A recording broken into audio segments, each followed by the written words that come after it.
सत्य वचन, अमर वचन, जीवित वचन, दिव्य वचन, सत्य वचन, अमर वचन, जीवित वचन। साई दा बामा बनी दा बामा बगा रे सा नी रे सा नी रे सा नी रे सा नी रे सा। दिव्य वचन, सत्य वचन, अमर वचन, जीवित वचन, दिव्य वचन, दिव्य वचन।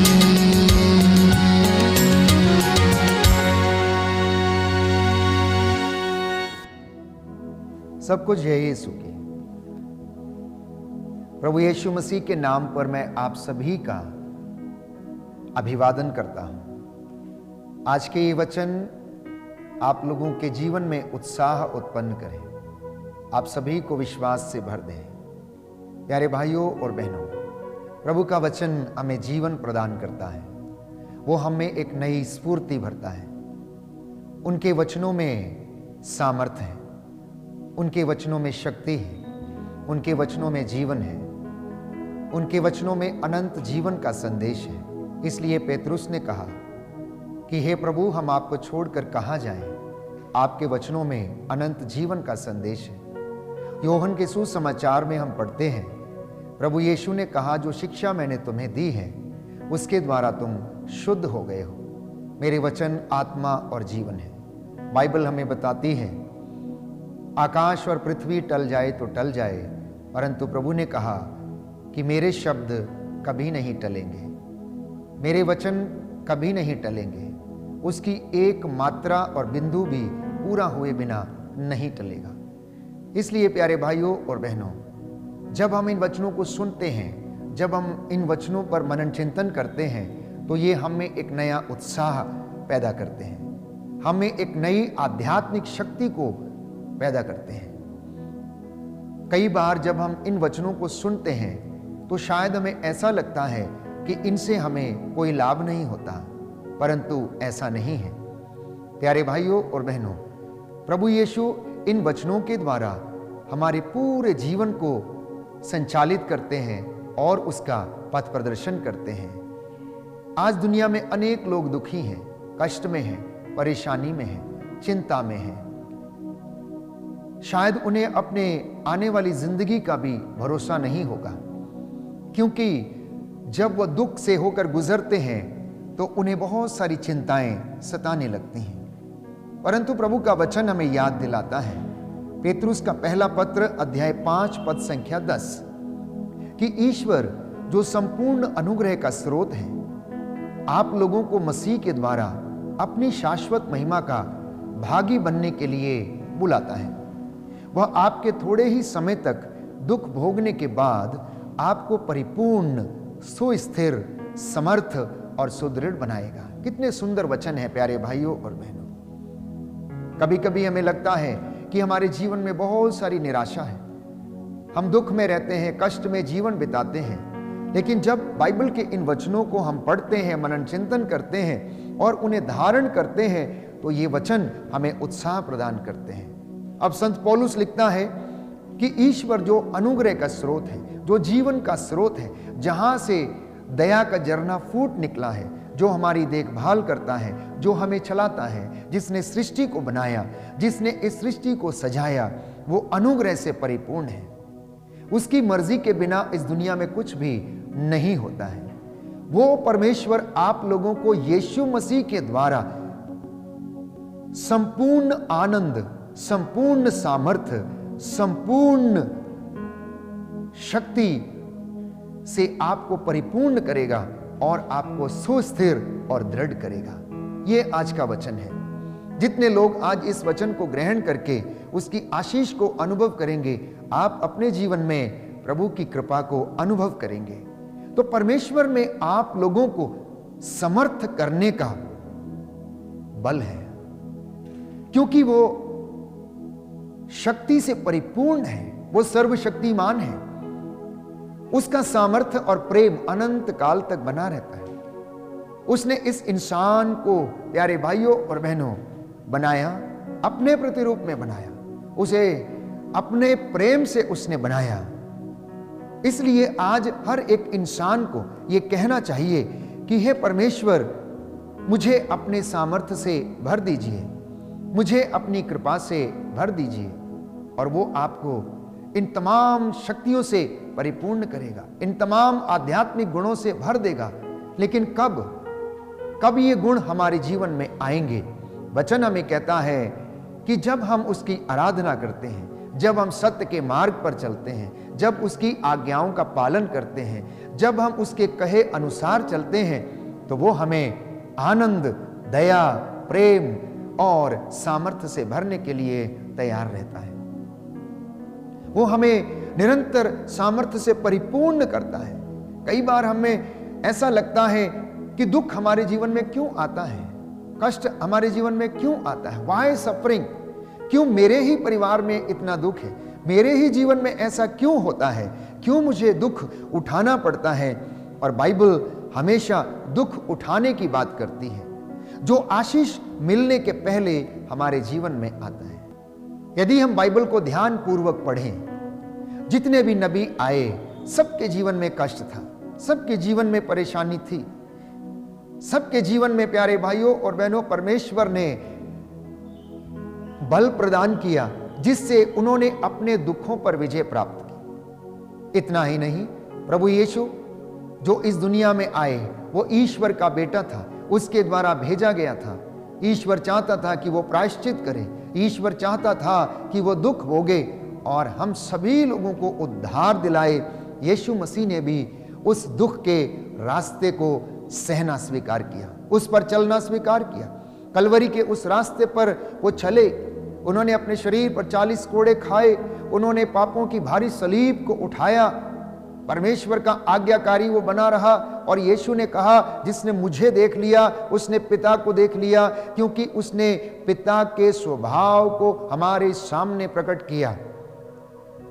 तो जब हम प्यारे भाइयों और बहनों दुख की भट्टी से होकर गुजरते हैं, तब हमारे विश्वास की परख होती है। इसलिए दुख के समय हमें निराश नहीं होना चाहिए, दुख के समय हमारी प्रार्थना दुगनी हो जानी चाहिए, दुख के समय नजदीकियां परमेश्वर से और ज्यादा बढ़ जानी चाहिए, दुख के समय हमारा विश्वास दृढ़ होना चाहिए। जब हम डूब रहे होते हैं तो प्यारे भाइयों और बहनों उस वक्त में परमेश्वर को याद करना, उसके स्वर्गदूतों को याद करना, और वो आप लोगों को आशीष, बल और सामर्थ्य प्रदान करेगा। अय्यूब के ग्रंथ में हम पढ़ते हैं कि अय्यूब के जीवन में भारी दुख आया, वो दुख की भट्टी में होकर गुजरा, उसका सब कुछ लुट गया, उसकी संतानें मर गईं, उसके गधे, उसके बैल, उसके ऊंट, उसके भेड़ बकरियां, सब कुछ प्यारे भाइयों और बहनों समाप्त हो गया था। लेकिन उसकी आज्ञाकारिता, उसका विश्वास प्यारे भाइयों और बहनों परमेश्वर में सदा बना रहा। अय्यूब के ग्रंथ में हम पढ़ते हैं कि अय्यूब के जीवन में अथाह दुख आया, उसका शरीर फोड़ों से भर गया, उसका सब कुछ समाप्त हो गया, उसकी धन संपत्ति, उसके गाय, उसके बैल, उसकी भेड़ बकरियां और ऊंट और उसके सेवक, सब कुछ उजड़ गया था। लेकिन उसका विश्वास कम नहीं हुआ, उसने परमेश्वर की आज्ञा का पालन किया, वो परमेश्वर के विरुद्ध भुनभुनाया नहीं। तो बाइबल हमें बताती है कि परमेश्वर हमें परखता है, और वो हमें आग की भट्टी में नहीं परखता, वो हमें दुख की भट्टी में परखता है। तो लगभग 6 महीने तक अय्यूब ने दुख सहा। यूसुफ ने लगभग 3.5 वर्ष तक दुख सहा, जब उसे उसके पिता से अलग होना पड़ा, उसके भाइयों ने उसके साथ अन्याय किया, उसे बेच दिया गया, और वो पोतीफर के महल में जाकर उसे सेवक के रूप में रहना पड़ा। परंतु उसका अनुशासन और उसकी ईमानदारी परमेश्वर के सामने खरी उतरी, और परमेश्वर ने उसको बचाया, उसको ब्लेस किया, और जिस जगह पर वो था उस देश का प्रधानमंत्री उसे नियुक्त किया। ये केवल और केवल उसकी ईमानदारी, उसका दृढ़ विश्वास, उसकी धार्मिकता और उसका अनुशासन, सत्य बोलना और हर प्रकार की बुराई से अपने को अलग रखना, केवल इसके द्वारा परमेश्वर ने उसे समर्थ किया। परमेश्वर ने उसे सामर्थ्य प्रदान किया, परमेश्वर ने उसको ब्लेस किया और उस जगह पर प्यारे भाइयों और बहनों वह एक बड़े पद पर नियुक्त किया गया। इतना ही नहीं, अपने भाइयों के लिए और अपने कुटुंब के लोगों के लिए वो उद्धार का कारण बना। जब अकाल के समय वो उन लोगों को अनाज और अन्य जरूरी वस्तुएं प्रदान करता है, ये परमेश्वर की योजना थी। यीशु मसीह 3 दिन तक कब्र में रहे, पर परमेश्वर ने जो महिमा उन्हें प्रदान की वो आज भी कायम है। 2022 के वर्ष तक वो महिमा आज भी कायम है और सदा कायम रहेगी। और प्यारे भाइयों और बहनों, लोग उसके नाम के आगे घुटना टेकेंगे और हर जुबान बोलेगी कि ईसा ही प्रभु है। ये महिमा परमेश्वर ने उसे प्रदान की। फिलिपियों के पत्र अध्याय 2 पद संख्या 8 में हम पढ़ते हैं कि परमेश्वर ने सब कुछ को उसके पैरों के तले डाल दिया। पृथ्वी के ऊपर सब महिमा परमेश्वर ने यीशु मसीह को प्रदान की। इसलिए हर एक घुटना उसके नाम के आगे झुकेगा और हर जुबान बोलेगी कि ईसा ही प्रभु है। आपका दुख थोड़े समय के लिए है। कुछ लोग घबराने लगते हैं कि शायद मैं समाप्त हो जाऊंगा, यह दुख मुझे समाप्त कर देगा, मेरे रोग मेरी बीमारी मुझे समाप्त कर देगी। लेकिन ऐसा सोचना शायद अच्छी बात नहीं है। ऐसा सोचने से हमारा विश्वास कमजोर होता है। ऐसा सोचने से कि हम मर जाएंगे, हम समाप्त हो जाएंगे, हम परमेश्वर की योजना के ऊपर शक करते हैं। क्योंकि बाइबल हमें बताती है कि मैंने तुम्हारे हित की योजना बनाई है, अहित की नहीं। इसलिए प्रभु यीशु ने कहा कि तुम्हारा जी घबराए नहीं, तुम ईश्वर में विश्वास करो और मुझ में भी विश्वास करो, क्योंकि उसकी महिमा अनंत काल तक बनी रहती है। तो परमेश्वर का अनुग्रह महान है, वो अपने सारे लोगों को देता है। विश्वासियों को उस अनुग्रह से, कलीसिया को उस अनुग्रह से भरता है, बशर्ते कि मैं और आप उस अनुग्रह को प्राप्त करने के लिए, ग्रहण करने के लिए तैयार रहें। रोमियो के पत्र अध्याय 6 पद संख्या 14 के अनुसार बाइबल हमें बताती है कि परमेश्वर का अनुग्रह पाप को नाश करता है, परमेश्वर का अनुग्रह अंधकार को दूर करता है, परमेश्वर का अनुग्रह बुराई को दूर करता है, क्योंकि आप अनुग्रह के अधीन हैं। क्योंकि आप अनुग्रह के अधीन हैं। अगर आप पाप के कारण दुख उठा रहे हैं तो प्रभु का अनुग्रह उसे तोड़ देगा। याद रखिएगा, अगर आप पाप के कारण दुख उठा रहे हैं तो परमेश्वर का अनुग्रह उस दुख को समाप्त कर देगा। सुसमाचार में हम पढ़ते हैं, एक अर्धांग रोगी को 4 लोगों के द्वारा चारपाई पर उठाकर लाया गया और यीशु मसीह ने उस अर्धांग रोगी को देखा और उसे देखते ही उन्होंने कहा कि तेरे पाप क्षमा हुए हैं, क्योंकि यीशु मसीह को मालूम था कि इस इंसान के जीवन में जो दुख है वो इसके पापों के कारण है। अगर यीशु चाहते तो सबसे पहले उसे शारीरिक चंगाई देते, लेकिन यीशु मसीह ने सबसे पहले उसे बंधनों से आजाद किया, पाप के बंधनों से आजाद किया, बुराई के बंधनों से आजाद किया और उसे क्षमा किया और उससे कहा अपनी खाट उठा और घर जा। तो प्रभु के वचन में प्यारे भाइयों और बहनों, पाप के बंधनों को तोड़ने का सामर्थ्य है। परमेश्वर के अनुग्रह में आपको समर्थ करने की शक्ति है। आज यदि आप ईश्वर के अनुग्रह के लिए पुकारते हैं, अगर आप अपने जीवन से उन बंधनों को टूटते हुए देखना चाहते हैं तो हमें परमेश्वर के सामने आने की आवश्यकता है। कुरिन्थियों का दूसरा पत्र अध्याय 12 पद संख्या 9, प्रभु ने कहा कि मेरी कृपा तुम्हारे लिए पर्याप्त है, क्योंकि तुम्हारी दुर्बलता में मेरा सामर्थ्य पूर्ण रूप से प्रकट होता है। बहुत ही सामर्थ्यवान वचन है, बहुत ही शक्तिशाली वचन है। अब जबकि हम क्रिसमस की तैयारियां कर रहे हैं, प्रभु यीशु का जन्मदिन मनाने की तैयारी कर रहे हैं, ऐसे समय में ऐसे बहुत सारे लोग होंगे जिनके पास शायद क्रिसमस का महोत्सव मनाने के लिए कपड़े ना हो, भोजन ना हो, तन ढकने के लिए कपड़ा ना हो, सिर ढकने के लिए छत ना हो सकता है बीमारी से जूझ रहे हो सकता है रोगों में पड़े हो सकता है लकवे से पीड़ित हो और खाट पे पड़े हो। और ऐसे समय में आप बहुत सारा दुख सह रहे हैं, लेकिन प्रभु यीशु आप लोगों को अपना अनुग्रह प्रदान करने के लिए आ रहा है। वो ज्योति बन के इस संसार में आया, वो आपको आलोकित करने के लिए आ रहा है। ऐसी परिस्थिति में हमारा विश्वास कमजोर ना हो। इन विषम परिस्थितियों में हम अपने आप को सुदृढ़ बनाए रखें। इन विषम परिस्थितियों में, दुख की परिस्थिति में भी हम अपने आप को परमेश्वर के सामने प्रस्तुत करें, क्योंकि बाइबल हमें बताती है परमेश्वर की कृपा आप सबके लिए पर्याप्त है। परमेश्वर का अनुग्रह आपके लिए काफी है। वो दुख की भट्टी से, कष्ट से, पीड़ा से, विषम परिस्थितियों से आप लोगों को आजाद करेगा।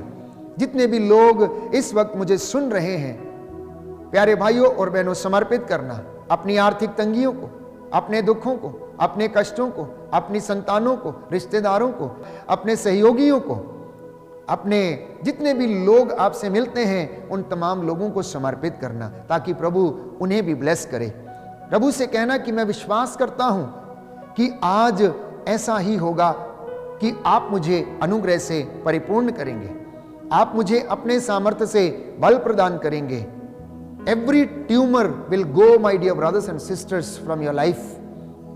अगर कोई व्यक्ति रसौली से पीड़ित है, अगर कोई व्यक्ति शारीरिक रोगों से पीड़ित है, अगर कोई व्यक्ति मानसिक रूप से तनाव में है, तो परमेश्वर का वचन और उसका अनुग्रह आपको आज सामर्थ्य प्रदान करेगा, चंगाई प्रदान करेगा, क्योंकि उसका अनुग्रह मेरे और आपके लिए पर्याप्त है।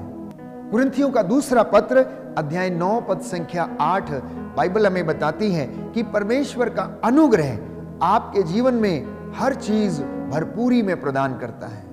हर चीज भरपूरी में प्रदान करता है। जिस जिस चीज की आपको आवश्यकता है, वो हर चीज वो अपनी भरपूरी में देता है। अब ये हमारे ऊपर निर्भर करता है कि हम उन चीजों को जो परमेश्वर की ओर से आती हैं किस तरह से ग्रहण करते हैं। जीवन में प्यारे भाइयों और बहनों, दो बातें हैं। एक सफलता जो इंसान अपने द्वारा, अपने बल से, अपनी क्षमता से प्राप्त करने की कोशिश करता है, और दूसरी सफलता जो परमेश्वर की ओर से आती है। जो सफलता और उन्नति परमेश्वर की ओर से आती है, उसमें आशीष, बरकतें और अनुग्रह बना रहता है। वो अनुग्रह से परिपूर्ण होती हैं। लेकिन जो बातें हमारी ओर से आती हैं, हमारे बल से, हमारे धन से, हमारे टैलेंट से, शायद वो लंबे समय तक बनी नहीं रहती हैं।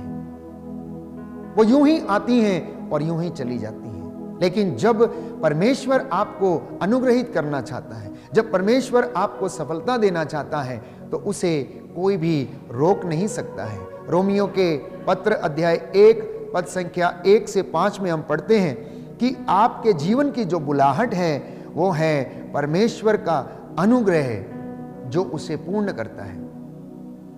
आपके जीवन की जो बुलाहट है, उसे परमेश्वर का अनुग्रह पूर्ण करता है। हर व्यक्ति इस दुनिया में बुलाया गया है एक विशेष काम करने के लिए।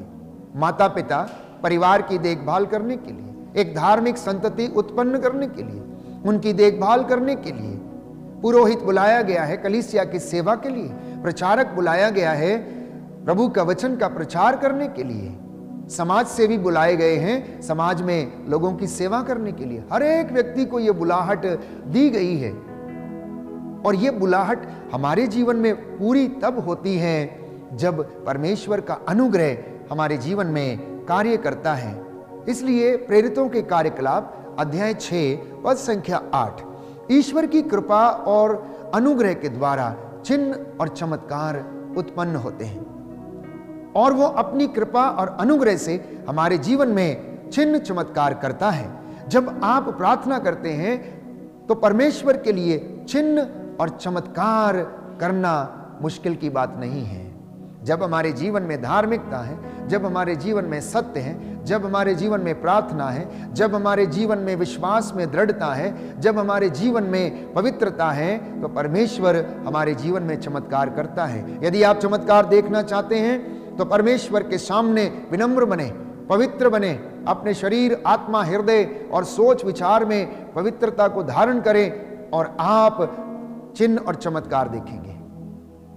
यदि आप अपने जीवन में प्रभु का अनुग्रह अनुभव करना चाहते हैं तो आप अपने आप को पवित्र कर लें और परमेश्वर आपके जीवन में चमत्कार करेगा। प्यारे भाइयों और बहनों, हम बड़ी बेसब्री से प्रभु यीशु के आगमन की प्रतीक्षा कर रहे हैं, इंतजार कर रहे हैं। हर घर में चरनी बनाई जा रही है, हर घर को सजाया जा रहा है, डेकोरेशंस चल रहे हैं, कार्ड बांटे जा रहे हैं, केक्स के ऑर्डर हो रहे हैं, नए वस्त्र खरीदे जा रहे हैं और कई लोग अपने कामकाज में व्यस्त हैं। लेकिन मसीहियों के लिए और सारी मानव जाति के लिए प्यारे भाइयों और बहनों, ये हर्ष और उल्लास का दिन है कि हम अपने प्रभु यीशु मसीह के जन्म दिवस को मनाने के लिए अपने आप को तैयार कर रहे हैं। कहीं ऐसा ना हो कि हम बाहरी तैयारियों में खोए रहें। कुछ ही समय बाकी है, हम अपने आध्यात्मिक जीवन की भी तैयारी करें, अपने आंतरिक मन की तैयारी करें, अपने मन का तीर्थ करके उसकी जांच करके देखें कि क्या वास्तव में प्रभु यीशु मेरे हृदय में जो आने वाला है उसमें आकर रहेगा या नहीं। प्रकाशित वाक्य अध्याय 3 पद संख्या 20 में हम पढ़ते हैं, प्रभु का वचन हमें बताता है कि मैं तुम्हारे द्वार पर खड़ा होकर खटखटाता हूं, यदि तुम द्वार खोलोगे तो मैं उसमें प्रवेश करूंगा और तुम्हारे साथ भोजन करूंगा। जी हाँ प्यारे भाइयों और बहनों, क्रिसमस के इस शुभ अवसर पर आइए हम प्रभु को धन्यवाद दें, क्योंकि उन्होंने अपना प्रेम हमें प्रदर्शित किया। वो अपने प्रेम से, अपनी ज्योति से हमें भरे, हमारे मन, आत्मा और हृदय को वह शुद्ध करे, हमें सुदृढ़ करे और अनुग्रह से परिपूर्ण करे। आमीन।